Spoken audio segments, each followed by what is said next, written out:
మీ ఎలాంటి వ్యాపార ప్రకటనలకైనా వెంటనే మా ఛానల్ సంప్రదించండి. అందరికి నమస్కారం. నేను శిరీష. ప్రస్తుతం మనతో పాటు ఉన్నారు ప్రముఖ జ్యోతిష్య వాచస్పతి బ్రహ్మశ్రీ పోతుకూచి చంద్రమౌళి శాస్త్రి గారు. గురుగారితో మాట్లాడదాం. నమస్కారం గురుగారు. ఓం దక్షిణామూర్తయే నమః. గురుగారు, విశేషంగా ఈ మార్చి మాసంలో కన్యా రాశి వారికి ఎలా ఉండబోతుందంటారు? ఎలాంటి జాగ్రత్తలు తీసుకోవచ్చు అంటారు? ఆర్థిక పరంగా, ఆరోగ్య పరంగా ఎలా ఉంటుందంటారు? మొత్తం మీద చూసుకుంటే ఈ మాసంలో ఈ నవగ్రహాల ప్రభావం ఎలా ఉంటుందంటారు? మా కన్యారాశిలో మనకి ఉత్తర ఫల్గుని నక్షత్రము, అట్లాగే హస్తా నక్షత్రము, చిత్తా నక్షత్రము, ఈ 3 నక్షత్రాల సముదాయం కన్యారాశి. కన్యారాశి వారికి ఈ మార్చి 1వ తేదీ నుండి 31వ తేదీ వరకు కనుక మనం గ్రహస్థితిగతులను కనుక గమనించినట్లయితే 10వ స్థానంలో చతుర్థ సప్తమాధిపతి అయినటువంటి గురు మహానుభావుడు కొంత ప్రతికూలమైనటువంటి ఫలితాలను ఇచ్చేటటువంటి పరిస్థితిలో ఉన్నాడు. ఆయన సప్తమంలో ఉన్నటువంటి వేధాశని, కంటకశని అని కూడా అంటారు. అంటే కన్యారాశి వారికి డైరెక్ట్గా 180 డిగ్రీల్లో శని భగవానుడు చూడటం. ఇక విశేషం ఏంటంటే 12వ స్థానంలో కేతువు. ఈ 3 స్థానాల్లో ఉన్నటువంటి ఈ 3 గ్రహాలు కూడా వీరికి కోరినటువంటి కోరికలు కానీ, లేకపోతే అనుకున్నటువంటి విషయాలు సమయానికి ఎంత ప్రణాళిక కష్టపడి చేసినా, వారికి ఉన్నటువంటి శక్తులను ఉపయోగించి ప్రేరణతో చేసినా కూడా అవన్నీ కూడా సత్ఫలితాలని ఇచ్చేటటువంటి పరిస్థితి లేక, మానసికంగా ఏదో కోల్పోయినటువంటి వారికి మళ్ళీ ఉండటం, వాళ్ళందరూ కూడా అసలు ఏదో అనుకుంటే ఏది జరగట్లేదు, అసలు ఏది అనుకున్నా ఏది జరగట్లేదు అనేటువంటి ఒక భావనలో ఉండి అతలాకుతలం అవుతున్నటువంటి వారు ఈ కన్యారాశి వాళ్ళు. ముఖ్యంగా ఈ 3 గ్రహాలు పిచ్చి పిచ్చి ఆలోచనలు, నిద్దట్లో ఏదో పీడకలలు కేతు వలన. సప్తమంలో ఉన్నటువంటి శని భగవానుడు అనుకున్న పనులన్నీ కూడా స్టాప్ చేయటం, ముందుకు తీసుకువెళ్ళనికపోవటం. అది దూర ప్రయాణాలకని చెప్పి, ఏదో పొట్టకోడి కోసం అని చెప్పి దూర ప్రాంతాలకు వెళ్ళాలి, డబ్బు సంపాదించాలి అనేటటువంటి పరిస్థితులను కూడా శని భగవానుడు గ్రీన్ సిగ్నల్ ఇవ్వలేనటువంటి పరిస్థితి. వేధాశని అంటారు. అయితే ఇక్కడ విశేషం ఏంటంటే 6వ స్థానంలో కన్యారాశి వారికి రాహుగ్రహము, సూర్యగ్రహము, కుజగ్రహము, బుధగ్రహము, ఈ 4 గ్రహాలు కూడా 6వ స్థానంలో విపరీతమైనటువంటి రాజయోగాన్ని ఇస్తున్నాయని చెప్పుకోవచ్చు ఈ నెలలో. అది కూడా ఎప్పుడంటే సూర్య భగవానుడు ఉద్యోగ వ్యవస్థల్లో కానివ్వండి, అవతల వాళ్ళ మీద, అంటే వీళ్ళకి ఎవరైతే ఎక్స్పార్టీ ఉంటారో, అది పొలిటీషియన్స్ కావచ్చు, వ్యాపారవేత్తలు కావచ్చు, వృత్తి ఉద్యోగాదుల్లో కావచ్చు, ఎవరైతే పెద్దవాళ్ళు ఉంటారో వాళ్ళు వీళ్ళ యొక్క మాట వినేటటువంటి స్థితి కలిగేటటువంటి వాక్చాతుర్యము, ఆ స్థితి కలిగేటటువంటి ఆకర్షణ శక్తి, చతురత చూపించటము, ఇవన్నీ కూడా వీళ్ళకి చక్కగా ఈ మార్చి 14 వరకు కూడా సూర్యగ్రహ బలం అమోఘంగా ఉంది.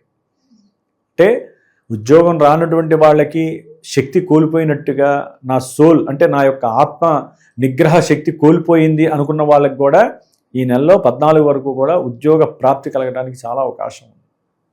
ముఖ్యంగా వైద్య వృత్తి, దాంట్లో సర్జన్సు, వీళ్ళకైతే కనుక చాలా మంచి ప్రమోషన్స్ వస్తాయి.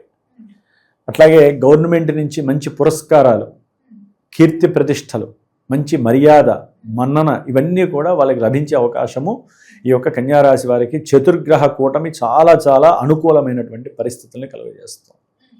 అయితే ఏంటంటే పెద్ద గ్రహాలు, 2 గ్రహాలు నిర్వీర్యమైనటువంటి పరిస్థితిలో ఉండడం ద్వారా ఉద్యోగ వ్యవస్థల్లో కాస్త మార్పులు, ఇంట్లో భార్యాభర్తల మధ్య అనుకోని సంఘటనలు, పుత్రవాత్సల్యం తగ్గటము, పుత్రులతో అంటే ఎవరికైనా సరే సంతానం ఉంటే ఆ సంతానంతో కూడినటువంటి ఆర్థికపరమైనటువంటి కోర్టు కేసులతో మానసిక వేద బాధ ఎక్కడొస్తాయమ్మా? పిల్లలకి కానీ తల్లిదండ్రులకు కానీ ఎక్కడొస్తాయంటే సమస్యలు పిత్రార్జితం. ఎంతసేపు కొంతమందికి ఆస్తులు ఉన్నాయి, స్థలాలు ఉన్నాయి, పొలాలు ఉన్నాయి, అవి నాకు వస్తే నేను సుఖంగా తిని బతుకుంటా, తిని బతికేస్తా, లేకపోతే వ్యాపారం పెట్టుకుంటా. అంతేగాని ఈ జన్మ భగవంతుడిచ్చాడు, ఈ జన్మలో నేను కష్టపడి నేనంటూ 10 రూపాయలు సంపాదించి పెట్టుబడి పెట్టి వ్యాపారం పెట్టి సంపాదించాలి, నా తదనంతరం తరాలకు ఇవ్వాలని ఆశపడే వాళ్ళు చాలా తక్కువ ఉంటారు. అది ఉండాలంటే చాలా కఠినమైనటువంటి దీక్షలో ఉండాలి వాళ్ళు, మానసిక దీక్ష. కానీ చాలామందికి ఏంటంటే ఉచితంగా రావాలి, అన్నదమ్ముల నుంచి విడిపోవాలి, ఆస్తులన్నీ కలిసి రావాలి. ఇట్లా ఆలోచించే వాళ్ళు కూడా చాలామంది ఉంటారు. కానీ ఇప్పుడు కన్యా రాశి వాళ్ళకి ఏంటంటే ఈ యొక్క సూర్యగ్రహ బలం వలన ఏదైనా కొన్ని అనారోగ్య సమస్యలు ఉంటే కనుక అవన్నీ కూడా చక్కగా పక్కకి వెళ్ళిపోతాయి. మార్చి 14 వరకు కూడా వారు ఏదన్నా ఔషధం ట్రీట్మెంట్ తీసుకున్నా కూడా దానికి తగ్గ మంచి ఫలితం లభిస్తుంది, అభీష్టం నెరవేరుతుంది. తండ్రి గారితో ఏదైనా సరే అప్పుల సమస్య కానీ లేకపోతే వ్యాపారపరమైనటువంటి ఏదైనా రుణ సమస్యలు కానీ ఉంటే కూడా అవన్నీ కూడా రుణ విమోచనం కలగడానికి అవకాశాలు చాలా మెండుగా ఉన్నాయి. అట్లాగే అన్నదమ్ములతో కానీ అక్క చెల్లెళ్ళతో కానీ లేకపోతే వీళ్ళ యొక్క అక్క చెల్లెళ్ళు అన్నదమ్ముల కన్నా వీళ్ళ కుటుంబంలో పెద్దవాళ్ళు ఉంటారు. వాళ్ళ నుంచి ఏదైనా ఆకస్మికంగా ధనంతో కూడినటువంటి కొన్ని ఆస్తులు కలవటం కానీ ఇవన్నీ కూడా మంచి భూలాభ సిద్ధిని గృహయోగ సిద్ధిని కలుగజేస్తుంది. వ్యాపారపరంగా ఉన్నటువంటి భాగస్వామ్యంలో ఉన్నటువంటి గొడవలు సమసిపోయి వ్యాపారంలో మంచి లాభ సిద్ధి కలగడానికి వీరి యొక్క ప్రయత్నాలన్నీ కూడా సఫలీకృతం అవుతూ ఉంటాయి కన్యారాశి వారికి. ఒక రకంగా ఏంటంటే వీరు ఏది మాట్లాడినా కూడా సత్ఫలితాలని కలుగజేసేటటువంటి స్థితి కన్యారాశి వారికి చతుర్గ్రహ కూటమి కలుగజేస్తుంది. అయితే ఈ 4 గ్రహాల్లోంచి ఎప్పుడైతే సూర్యుడు మార్చి 14 తర్వాత రవితో కలుస్తాడో సంతాన సంబంధిత సమస్యలు ఎడబాట్లు కలగటము, ఇందాక చెప్పుకున్నాం కదా, పుత్రవాత్సల్యం అనేటటువంటిది భంగపరుస్తుంది. తండ్రి కొడుకులు కలవటము, దాని ద్వారా భార్యాభర్తల మధ్య కూడా అన్యోన్యత, ప్రేమ, ఆదరణ, ఒకరి మీద ఒకరికి ఆకర్షణ శక్తి అన్నీ తగ్గిపోవటం. అప్పటి వరకు ఒకరికొకరు నువ్వంటే నేను నేనంటే నువ్వు అనుకున్నటువంటి ప్రేమ మధ్య వివాదాస్పదమైనటువంటి వ్యాఖ్యలు రావటము, ఎక్కడో ఆ ల్యాబ్ దెబ్బతిని వాళ్ళ మధ్య విరోధ భావ ప్రకటనలు కలగటము, విరోధత్వం కలగటం, కోర్టులు కేసుల దాకా వెళ్ళటము, ఇలాంటివి కూడా కలగటానికి అవకాశాలు ఉన్నాయి. ముఖ్యంగా ఆరోగ్యం మీద చాలా ఎఫెక్ట్ పడుతుంది. వీరి ఆరోగ్యమనే కాదు, ఎవరికైనా తండ్రి ఉన్నట్లయితే పెద్దవాళ్ళు ఆ తండ్రి ఆరోగ్యం మీద కూడా చాలా చాలా మోస్ట్ ఎఫెక్టెడ్ పడుతుంది శనితో కలిసినటువంటి సూర్య భగవానుడు వలన. కాబట్టి ముఖ్యంగా మార్చి 14 తర్వాత 31 లోపల ఈ కన్యారాశి వారు సూర్యగ్రహ అనుగ్రహం కోసం, శనిగ్రహ దోష నివారణ కోసం సూర్యుడికి శనికి జపము, కేతువు కూడా చేయించాలమ్మా. ఎందుకంటే ఆ స్థానం అంత ఆ సింహరాశిలో ఉన్నటువంటి కేతువు సూర్యుడింట్లో ఉన్నట్టే లెక్క. కాబట్టి పూర్తిగా వ్యాపారంలో భాగస్వాముల మధ్య అనుకోని సంఘటనలు, వాళ్ళు ఏదైనా సరే కలిసి పెట్టినటువంటి షేర్స్ నష్టపోయేటటువంటి పరిస్థితి, అంటే వీళ్ళే స్వయంకృతాపరాధం చేసుకుంటారు. లేనిపోని అహంకారాలు, లేనిపోని వాగ్వాదాలు చేసుకోవటం. ఎందుకంటే ఇక్కడ ఈ కన్యారాశి వారికి మార్చి 2వ తేదీ నుండి అంతం వరకు కూడా, మార్చి 30 వరకు కూడా శుక్రుడు ధనకారకుడై ఈ కన్యారాశి వారికి అత్యంత ధనాన్ని భాగ్యాన్ని ఇచ్చేటటువంటి వాడే యోగప్రదుడై ఆయన వెళ్ళి శనితో కలవటం, 7వ స్థానంలో ఉండటం. దీనివల్ల ఏంటంటే నేత్ర సంబంధిత దోషాలు ఎక్కువ అవ్వటం, నేత్రాలలో నరాలకి సంబంధించినటువంటి దోషం ఎక్కువ అవ్వటం, అట్లాగే ముఖ్యంగా భార్యా సంబంధిత ఆస్తిపాస్తుల విషయంలో ఇబ్బందులు కలగటం, తండ్రి గారితో ధనం కోసం ఒకరికొకరు కీచులాడుకునేటటువంటి పరిస్థితులు, తల్లైనా స్త్రీ అయినా కావచ్చు, పురుషుడైనా కావచ్చు. అప్పటి వరకు బాగున్నటువంటి వాళ్ళకి కాస్త ఉన్నటువంటి వైవిధ్యకరమైనటువంటి అవయోగాలు కలిగే అవకాశం ఉంది. రవి శుక్ర శనుల వలన ముఖ్యంగా దూర ప్రాంతాలకి, ఏదైనా దైవక్షేత్రాలకి వెళ్దాము, అక్కడికి వెళ్ళి దాన ధర్మాదులు చేయాలి, అక్కడికి వెళ్ళి తీర్థస్నానాలు చేయాలి, ఫలానా దేవుని దర్శించుకోవాలి అని చెప్పి మానసికమైనటువంటి ఉత్సాహంతో ప్రయాణం చేస్తూ ఉంటారు. ప్రయాణం చేసినప్పుడు కానీ అక్కడికి వెళ్ళిన తర్వాత వాళ్ళకి సరైన కంఫర్ట్నెస్ దొరకదు, వీళ్ళ మనో అభీష్టానికి తగినటువంటి కంఫర్ట్నెస్ దొరకదు. ముఖ్యంగా విద్యార్థులకి సంబంధించి విద్యలో ఏదో రకమైనటువంటి అడ్డంకి ఆటంకి రావటం, అనుకున్న విధంగా సంఘంలో వీరు అనుకున్న విధంగా గౌరవప్రదమైనటువంటి విద్యలో సరైనటువంటి మార్కులు రాకపోవటం, నిరుత్సాహపడటం ఈ కన్యారాశి వారికి. గురుబలం అంతగా లేదం.